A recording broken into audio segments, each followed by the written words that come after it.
Paulo Henrique, seja bem-vindo. Boa noite Selma, boa noite Lídia, boa noite Matheus, Patrícia, seja bem-vinda. Ana Cristina, boa noite. Eveline, boa noite. Rosângela, boa noite. Leda, sejam bem-vindos. Andréia, Silvano, Joana. É isso mesmo, Paulo Henrique, o Livro dos Espíritos. Lucélia, o Alex também que está aí, seja bem-vindo.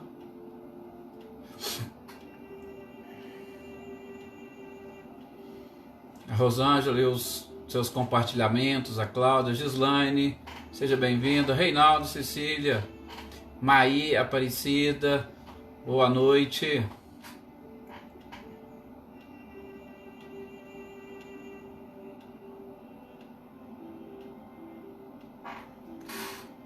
É estranho, Lucélia, é que eu também tenho hora que eu não consigo no computador, tem hora que eu consigo só no celular.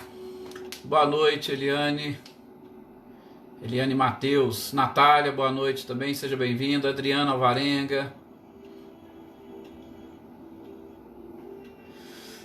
Bom, vamos iniciar, né? Já está até passando um pouquinho do nosso horário, não sem antes elevar o nosso pensamento em prece a Deus, a Jesus,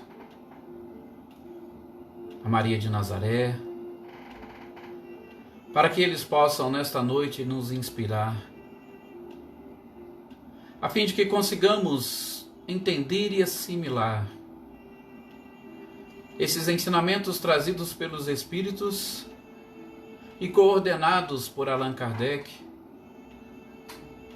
para que de posse dessas informações consigamos nos entender, consigamos nos conhecer um pouco mais e melhor, a fim de que nós também consigamos caminhar nesta senda que sabemos tão complicada, não pelos caminhos que o Pai nos deixou, mas por conta das nossas próprias paixões, que ainda oferecem resistência, que ainda opõem obstáculos para acessarmos com mais simplicidade tudo aquilo que nós necessitamos para atingirmos a nossa finalidade. Sejamos felizes, sejamos perfeitos, ainda que a perfeição relativa, como o próprio codificador nos traz através da resposta dos Espíritos, neste planeta. Lembram? Posse do necessário e a consciência tranquila. Que estes amigos espirituais, pois, nos inspiram nesses instantes e que consigamos, ligados e em sintonia, juntos, assimilarmos as informações desta noite. Muito obrigado. Muito obrigado a todos. Valéria também está aí comparecendo conosco. Seja bem-vinda, Valéria.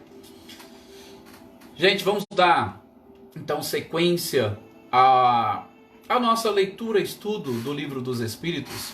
Nós que estamos justamente no capítulo 2 da primeira parte, ou do livro 1, vendo os elementos gerais do universo. Nós começamos vendo esses elementos gerais do universo, justamente identificando essa necessidade que nós temos e que o próprio codificador também possuía, de se inteirar quanto à origem de tudo. Sabemos nós hoje que muitos querem buscar a origem apenas e tão somente por curiosidade. Muitos querem adentrar aos mistérios divinos por curiosidade ou, na grande maioria das vezes, pelo próprio orgulho, para se dizer sabedor de todas as coisas, contrariando aquilo que o próprio Sócrates conseguiu deduzir da frase escrita no Templo de Delfos, que a sabedoria está justamente com aqueles que reconhecem que nada sabem.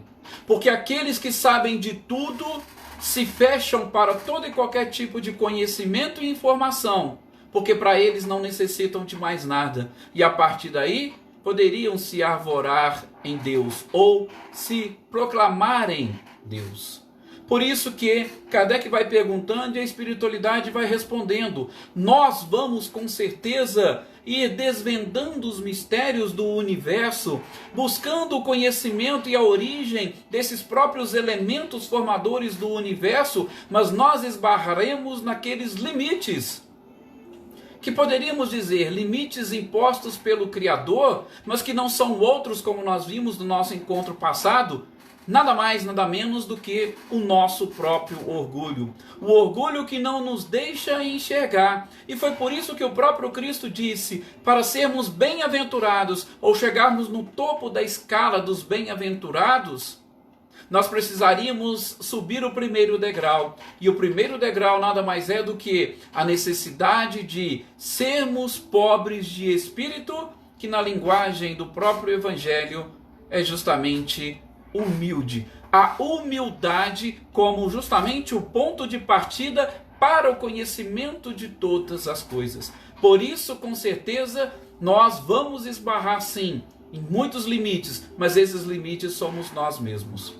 Vimos nesses elementos gerais, pois, que algumas das informações nós ainda não temos condições, nós não temos sentidos, nós não temos faculdades ainda suficiente para conseguir entender estes mistérios, podemos assim chamar, do próprio Criador. Mas os próprios Espíritos disseram para Kardec, revelações virão. E vocês podem utilizar essas próprias revelações justamente para, unindo as descobertas da própria ciência, ir caminhando e procurando conhecer tudo isso que o universo nos proporciona. Não é sem tempo que, nós lembramos também do nosso encontro passado, o próprio André Luiz, ele traz nas suas obras inúmeras informações.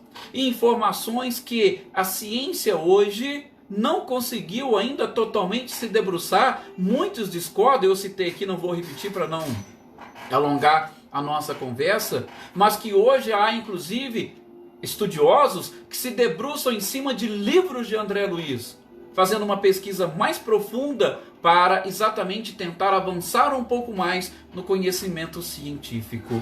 Então, esses elementos gerais do universo, nessa primeira parte dessas perguntas que Kardec vai trazendo e expondo para os espíritos, eles vão justamente nos mostrando até que ponto nós podemos chegar. E, passada essa primeira parte inicial, nós vimos e identificamos a diferença de espírito e matéria. Nós vimos que, através das perguntas de Kardec, existem dois principais elementos no universo. O espírito, que é o princípio inteligente, ou decorrente do princípio inteligente, e a matéria. Tá? E foi justamente nesses pontos e nesses tópicos que nós paramos, sobretudo na questão 27, que eu já chego lá. Interessante, primeiramente, nós identificarmos, sobretudo, aquilo que traz a questão 22, é a nossa definição de matéria. Por quê? Porque materializados como somos, nós queremos a tudo dar ou trazer para o nosso campo de conhecimento. E aquilo que foge e escapa aos nossos sentidos, nós ainda não estamos preparados para perceber, nós ainda não estamos preparados para sentir. Então, nós identificamos, e Kardec traz ali a conceituação de matéria, aquilo que consegue de alguma forma nós vermos, enxergarmos ou tatearmos, ou aquilo que fala mais alto aos nossos próprios sentidos, mas infelizmente apenas os sentidos físicos. E Kardec vai trazer uma definição que os espíritos trouxeram para ele, na questão 22A, que é interessante. Eles dizem o seguinte, olha, para o vocabulário de vocês, matéria pode ser isso, tudo aquilo que vocês podem dimensionar. Mas no campo do espírito, ou como elemento geral do universo, entenda a matéria como tudo aquilo que é capaz ou que serve de instrumento para a ação do princípio inteligente. Porque eles vão explicar. Matéria vai além daquilo que vocês podem dimensionar. Porque existe sim algo que vocês não conseguem ter. Sobretudo uma ponderabilidade, que é o próximo tópico, que ainda pertence ao grupo da matéria. Não é espírito, mas é matéria. Mas é uma matéria muito sutil. Mesmo sendo sutil, não deixa de ser matéria. Então a espiritualidade vai nos apresentando e nos descortinando um mundo diferente. Só que a gente sabe, esta matéria que infelizmente não consegue ainda, pelo menos se mostrar aos nossos sentidos físicos, a ciência sobretudo, não conseguindo demonstrar, ela simplesmente rejeita. Ah, se eu não posso ver, se eu não posso comprovar, não existe. Como já fizeram no passado. Olha, diziam alguns cientistas, dissequei o corpo humano, destruí tudo e não achei a alma. Ora, depois do corpo morto, com certeza o espírito já deixou aquela matéria, já não tinha mais sentido para ele. Então a ciência ela pega e esbarra, como nós falamos, no próprio orgulho. Só que, com certeza, nós temos determinados seres que vêm e encarnam justamente para trazer para nós algumas informações. E seres que avançaram e muito essa própria ciência. Mas a espiritualidade fecha ali na questão 25 falando que é necessário estes dois princípios e eles devem atuar junto. O espírito, sem essa atuação na matéria, ele não vai conseguir atingir este ponto culminante da perfeição, porque ele não vai saber como agir sobre a própria matéria. Então Deus cria todo o princípio inteligente, simples e ignorante, para, em contato com a matéria, nas diversas existências, ele aprender tudo o possível sobre a matéria, porque ele precisa ser, no futuro, um co-criador. E como nós veremos daqui a pouco, em breves palavras, nós precisaremos ser um co-criador em plano menor e nós seremos também co-criadores em plano maior, nas palavras de André Luiz. Só que sem esse conhecimento, sem este domínio sobre a matéria, sobre esses elementos gerais, nós não vamos conseguir.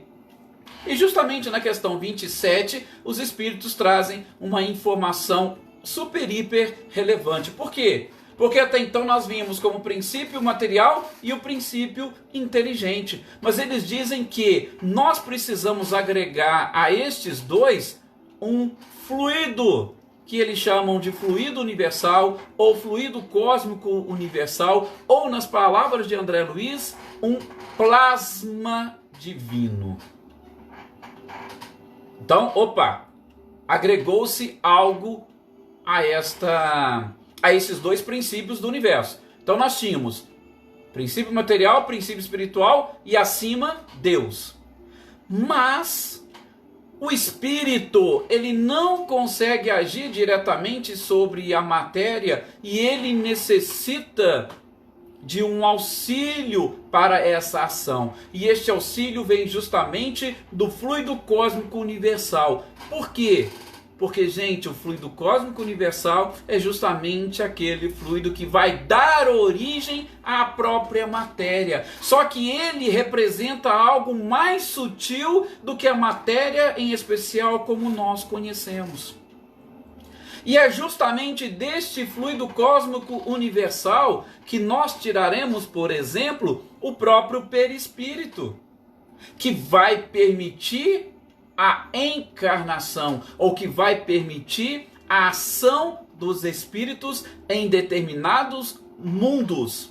O perispírito, ele retira desse fluido cósmico universal aquilo que ele precisa para ele se formar e para ele montar. Por quê? Porque ele vai proporcional, ele vai dar limites a esse fluido cósmico universal que de uma certa forma nós poderemos dimensionar. sobretudo vamos dimensionar de acordo com a nossa própria organização, porque é o Espírito que traz a organização ao próprio perispírito. Então, nessa questão 27 do Livro dos Espíritos, a espiritualidade vai acrescentar um terceiro elemento. Não significa que ele seja... Não, é um terceiro elemento que nós precisamos entender. Por quê? Porque ele é o responsável, inclusive, pela formação de absolutamente tudo.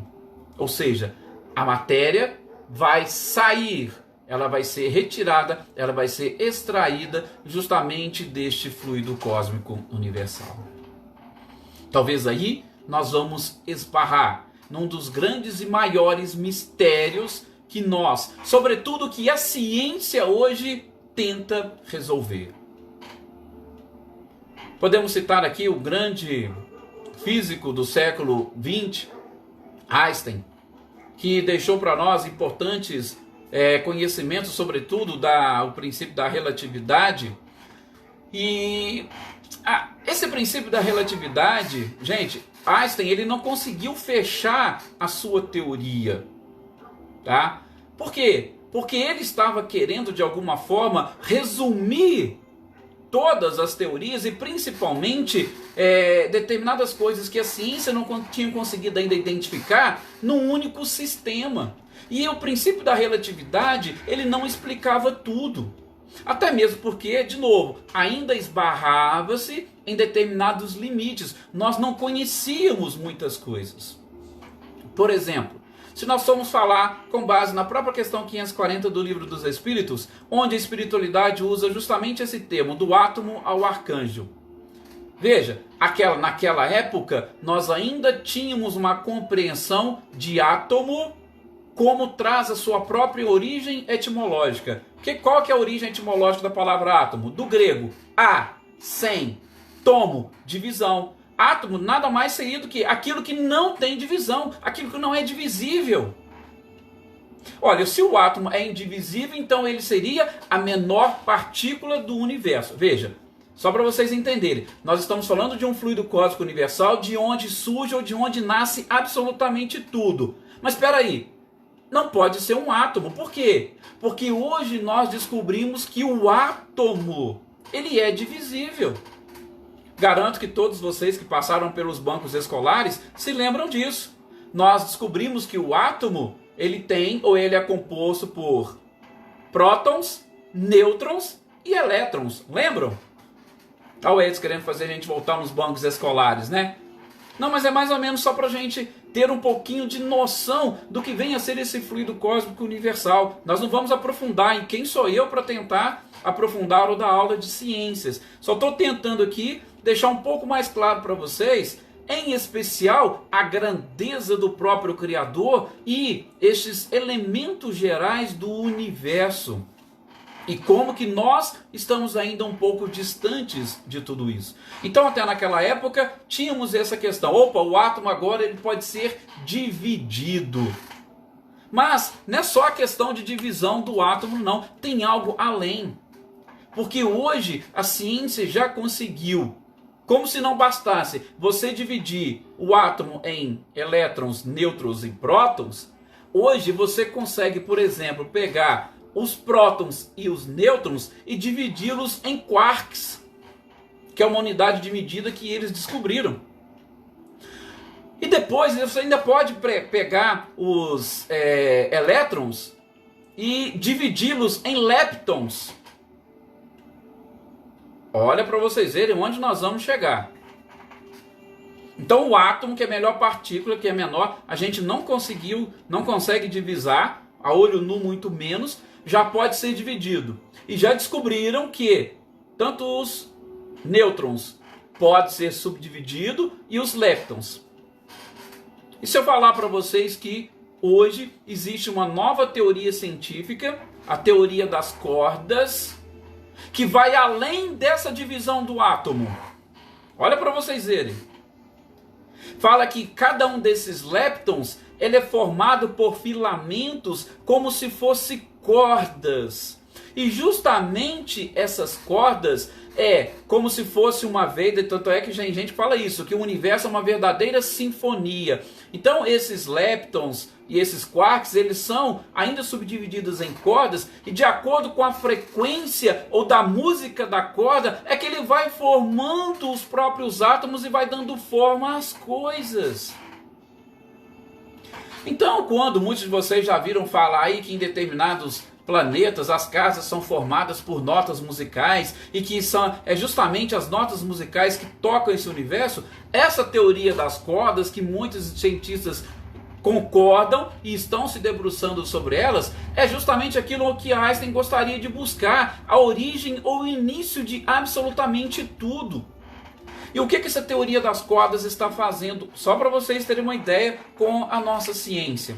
Até então, nós imaginávamos ou visualizávamos 4 dimensões. Ou Einstein enxergava o universo em 4 dimensões: altura, profundidade, largura e o tempo. Agora, com essa teoria das cordas, surgiram mais 7 dimensões. Então, nós estamos falando, por exemplo, que o universo tem 11 dimensões. Tudo para a gente chegar aonde? Para a gente chegar nessa partícula mínima que pode ser conhecida como esse fluido cósmico universal que nós estamos procurando. Sim, Paulo, o universo ele é regido por música, uma sinfonia. Tá? Então, só para a gente ter uma pequena ideia do aprofundamento desses temas. E que Kardec, de uma certa forma, conclui: calma, gente, vamos devagar. A gente ainda não vai conseguir saber tudo agora. Ainda vamos levar um certo tempo, tá? Então, só para vocês entenderem um pouquinho dessa partícula que nós não conseguimos descobrir. Ainda não sabemos o que é esse fluido cósmico universal. Mas o que André Luiz nos fala? Eu achei interessante buscar no Evolução em Dois Mundos, porque nesses elementos gerais do universo, nós estamos justamente buscando a origem, sobretudo, do princípio material, porque o princípio espiritual, a espiritualidade falou para Kardec: não tenta conceber não, que vocês não vão conseguir. Ah, mas eu vou conseguir conceber o espírito separado da matéria? Consegue, só pelo pensamento, tá? Por quê? Porque vocês ainda não conseguiram se desprender da matéria. Ah, mas espera aí, então e a matéria? Aonde que eu vou chegar? Bom, André Luiz vai falar para nós que esse fluido cósmico universal, ele pode ser definido, e inclusive, gente, é no primeiro capítulo do Evolução em Dois Mundos, as primeiras palavras, André Luiz começa justamente por aí. Que esse fluido cósmico universal é um plasma divino. Ele é um hausto do Criador ou força nervosa do todo sábio. E que nesse elemento primordial, por isso que eu estou falando desses temas com vocês, vibram e vivem constelações e sóis, mundos e seres, como peixes no oceano. Olha, até parece um pouquinho com aquelas teorias que a gente começou a ver lá do panteísmo no início do Livro dos Espíritos, tá? Até parece. É como se todos nós estivéssemos mergulhados neste hálito divino. E esse hálito divino é de onde se emana o fluido cósmico universal. Tá? Vejam. Daí... Lembra daquela frase de Paulo, que ela é famosa? Paulo dizia: em Deus existimos e em Deus nos movemos. Por quê? Porque nós estamos se movendo apenas nesse fluido cósmico universal. Por isso que Kardec pergunta para a espiritualidade: não existe vácuo, não existe vazio. Tudo está preenchido. Ah, mas como é que vai ser isso? Bom, a gente vai estudar um pouquinho disso lá na Gênese. Mas eu vou adiantar aqui para vocês, só para a gente ter uma ideia, uma noção de como que é esse fluido cósmico universal. São os elementos gerais do universo, tá? Então esse fluido cósmico universal, André Luiz continua. Nós vamos pegar ali os co-criadores em plano maior, que são justamente aqueles Cristos. Esses co-criadores em plano maior, eles vão pegar esse fluido cósmico universal, tá? Eles vão agir sobre esse fluido cósmico universal, sobretudo através do pensamento, talvez seja justamente o mais fácil nós trabalharmos isso, tá? Ele vai simplesmente agir com o seu pensamento e ele vai como se aglutinar esse fluido cósmico universal, e essa força atuando, ele vai fazer com que todas essas partículas fiquem mais unidas e mais juntas, e a partir daí que eles vão formando as constelações, vão formando as galáxias, vão formando os sóis e vão formando os sistemas e os planetas. É a ação do pensamento desses co-criadores em plano maior que vai dando essa forma, tá? E aí vai aglutinando essa partícula mínima que é o fluido cósmico universal que a gente não conseguiu definir, tá? E quando eles formam isso, aí, como diz André Luiz, vem os co-criadores em plano menor. Tá vendo? Tudo é um processo evolutivo. Vem os co-criadores em plano menor e começa a dar a forma aos seres que vão habitar aquele planeta. Então veja, os co-criadores em plano maior conseguem aglutinar uma certa quantidade desse fluido cósmico universal. Esse fluido cósmico universal é o hálito divino, mas ele tem também a ação dos engenheiros celestes, desses co-criadores em plano maior. Por isso que ele é característico de cada planeta. Cada planeta tem uma característica diferente. Um perispírito nosso aqui é diferente de um espírito que precisa para habitar o planeta de Júpiter, por exemplo, ou de Marte. Por quê? Porque ele tem a característica dos engenheiros celestes daqui. Ele tem essa peculiaridade, tá? Então, aí vem os co-criadores em plano menor que vão trabalhando na construção das formas. E aí André Luiz, no livro Evolução em 2 Mundos, vai explicar como que funciona tudo isso. Das primeiras bactérias que surgiram, e aí vai até a gente conseguir a formação ou um desenvolvimento pleno do princípio inteligente. Ou melhor, de uma estrutura onde o princípio inteligente criado por Deus, ele vai atuar. Tá? Então este fluido que a espiritualidade acrescenta aqui, na questão 27 do Livro dos Espíritos, ele é de extrema importância para nós. Mas de uma coisa não se esqueça, eu até usei a expressão co-criadores. Mas ninguém cria nada. Só Deus cria. Eles simplesmente transformam. Então aquela frase que tem na ciência, ela é verdadeira. Na natureza nada se cria, nada se perde. Tudo se transforma. Então esses co-criadores vão transformar esse fluido cósmico universal nesses planetas, nessas galáxias, em tudo isso que nós estamos vendo. Sob a supervisão de Deus. Realmente é fantástico. Como o Aparecido colocou aqui, sim, André Luiz é fantástico. Ele trouxe tantas informações para nós que nós vamos demorar um certo tempo nos debruçando sobre elas para entendermos.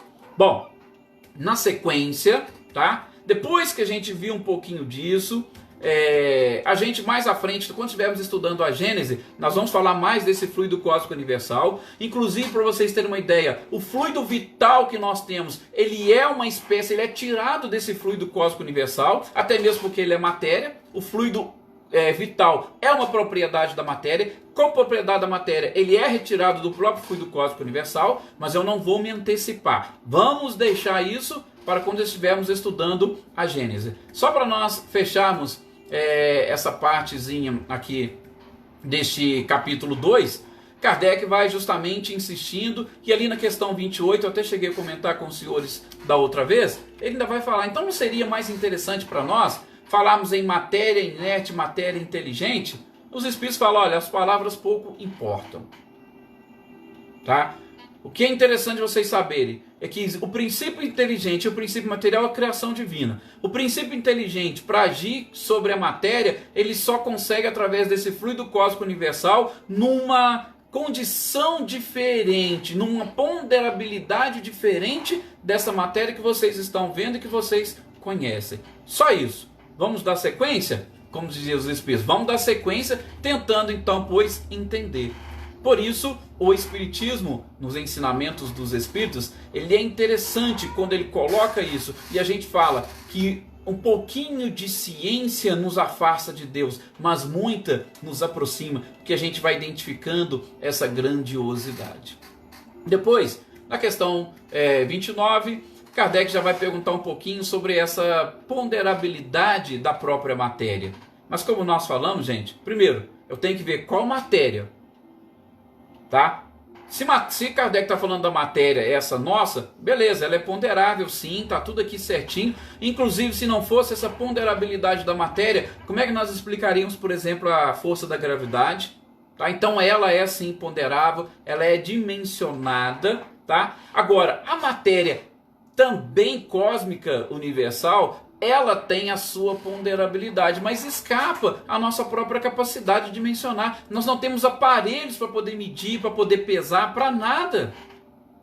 De novo, nós estamos ainda presos a essa matéria grosseira, a este corpo. Nós temos muito que avançar, nós temos muito que evoluir, nós temos muito que aprender. Mas eles respondem, absolutamente toda matéria, inclusive o próprio fluido, ele tem também a sua ponderabilidade. Depois, mais adiante, Kardec vai perguntar. E a espiritualidade responde, gente, a matéria, ela é formada desse princípio básico e transformada, isso está na questão 30, pelos arquitetos celestes. É aquilo que eu acabei de falar para vocês, que André Luiz nos traz. São os co-criadores. Os co-criadores em plano maior, que vai fazer o macro, vai cuidar do macro, vai cuidar dos planetas, vai cuidar dos sóis, dos sistemas, das constelações, das galáxias. E os co-criadores em plano menor, esses vão cuidar dos corpos.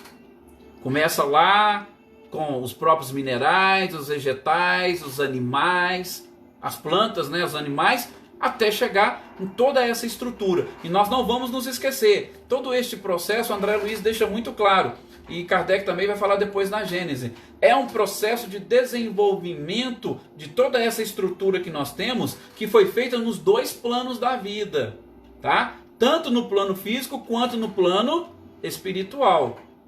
Não se esqueçam disso. Aquela famosa expressão, tem até filmes, do elo perdido. Onde está o elo perdido? Gente, nós não vamos encontrar. Por quê? Porque esse processo de desenvolvimento, até essa estrutura que nós temos hoje, ela foi criada, ela foi montada, ela foi transformada, utilizando-se os dois planos. Tá? Então os engenheiros celestes não trabalharam só aqui não, trabalharam aqui e trabalharam do lado de lá, para poder montar e formar tudo isso que nós temos e tudo isso que nós somos hoje. O princípio inteligente não, repito, ele foi criado por Deus com todas as suas características. E ele vai dando sequência à sua evolução. Na sua consciência estão gravadas todas as leis. Então, Deus já criou o princípio inteligente perfeito. Só que ele precisa o quê? Ir estudando e aprendendo. Enquanto ele vai estudando e aprendendo, ele vai se desenvolvendo e se preparando para, aí sim, ser um co-criador em plano menor e um co-criador em plano maior. Quando ele desenvolver a sua inteligência a ponto de atuar sobre esses elementos gerais do universo. Elementos gerais apenas o material. Por quê? O espiritual ninguém vai agir. Somente Deus quem cria. Morreu o assunto. Tá? Então, a questão 132 do Livro dos Espíritos, ela é fantástica quando fala da necessidade da encarnação, porque é justamente para isso. Tá? Por fim, Kardec vai falar um pouquinho ali das substâncias que são provenientes deste elemento básico. A gente, por exemplo, na química, nós esbarramos lá na tabela periódica, né? Mas a tabela periódica, a gente sabe, é aquilo que nós somos capazes de ver e identificar. Tá? Por quê? As teorias que a gente já desenvolveu, a tabela periódica aos poucos ela vai ficando defasada. E depois vocês peguem, Emmanuel fala muito bem no livro Consolador da tabela periódica, e pena que eu conheci, posso assim dizer, o Espiritismo só depois. Porque a tabela periódica, gente, ela é muito simples. E se você tem um elemento básico que é o hidrogênio, depois os outros elementos nada mais são do que uma quantidade de elétrons diferentes que praticamente está ali girando ao redor do mesmo núcleo, tá? Então, mas tudo parte daí, tudo parte desse princípio básico. É importante nós sabermos aqui hoje, tá? Não se preocupe, o resto é consequência de tudo isso. Depois tem mais duas questões muito simples quando ele vai falar do espaço universal, tá? A espiritualidade vai responder para Kardec que sim, o espaço ele é infinito. A nossa própria concepção, a gente falou um pouquinho disso no último encontro, a nossa própria concepção, ela vai falar para nós, gente, espera aí, se tem um limite, se tem uma barreira ali, o que tem depois dali? Nós não falamos isso? A gente não é até curioso para saber o que tem do outro lado do muro? O que tem do outro lado do fim? Depois que acabou, o que vem depois do que acabou? Então, a espiritualidade responde, o universo é infinito. Pena que a gente não tem como conceber esse infinito. E enfim, a última questão onde eles falam do vácuo. Kardec pergunta, tem alguma coisa? Ele falou, tem. Não existe o vazio, não existe o nada. Tudo está perfeitamente preenchido. Deus preencheu o universo inteirinho. Aquilo que nós supomos ser o nada está repleto do fluido cósmico universal. E esse próprio fluido cósmico universal que vai permitir essa comunicação constante das coisas.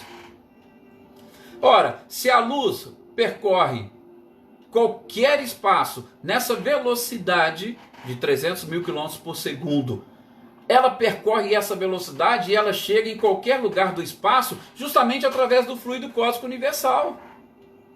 Se não existisse o nada, provavelmente ela não se propagaria. É uma questão simples.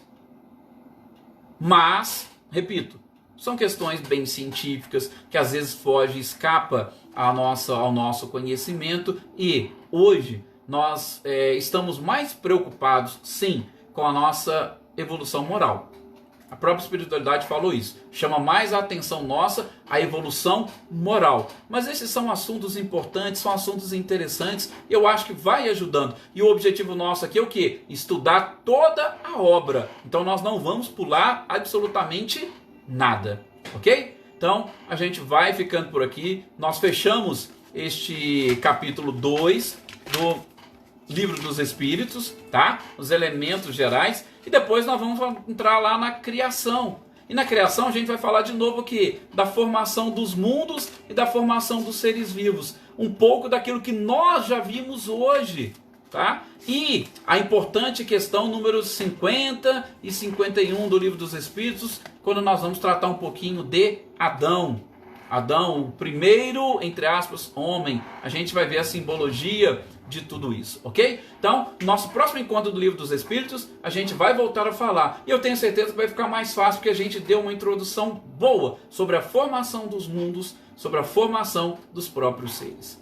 Agradeço mais uma vez a participação de todos vocês, a paciência, a tolerância e as energias e vibrações que vocês sempre emanam para toda essa nossa família que está se formando nesses momentos, nessa pandemia. Muito obrigado mesmo, gratidão do fundo do coração, e que Jesus possa retribuir a todos vocês esse carinho imenso e que Ele fortaleça cada vez mais essa nossa família. Muita paz a todos e até o nosso próximo encontro.